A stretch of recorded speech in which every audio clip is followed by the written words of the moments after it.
High বন্ধুরা, আশা করি তোমরা ভালো আছো। আজ বানাবো ছানার পায়েস। তার জন্য দুধ বসিয়ে দিয়েছি, পাতিলেবু রস দিয়ে ছানাটা আমি তৈরি করে নিচ্ছি। তো ছানা হয়ে গেছে, ছানাটাকে আমি জল দিয়ে ধুয়ে নিচ্ছি ভালো করে। এদিকে আবারও দুধ বসিয়ে দিয়েছি, দিচ্ছি একটা এলাচ, দিচ্ছি চিনি।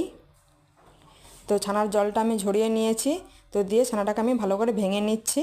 তো ভেঙে নিয়েছি, তো দুধটা দেখেই বুঝতে পারছো কতটা ফুটে কমে গেছে। তো ছানাগুলো আমি দিয়ে দিচ্ছি, তো দিয়ে একটুখানি নেড়ে চেড়ে দিয়ে দিচ্ছি অল্প একটু লবণ। তো আমি বেশিক্ষণ ফোটাবো না, তো 30 সেকেন্ডের মতন আমি ফোটাবো। তো রেডি হয়ে গেছে ছানার পায়েস। তো আমার কিন্তু মনে ছিল না কাজু বাদাম বলো আর আলমন্ড বাদাম বলো, তো ভুলে গেছি দিতে। তোমাদের যার যেটা পছন্দ সেটা দিতে পারো। তো তারপরে আমি ছানাটাকে কিন্তু ফ্রিজে আধ ঘন্টা রেখে দিয়েছিলাম। তো দেখো কি সুন্দরভাবে ছানাটা জমে গেছে। তো খেতে কিন্তু দারুণ হয়েছিল, ছানার পায়েসটা খেতে দারুণ হয়েছিল। তোমার যদি ভালো লাগে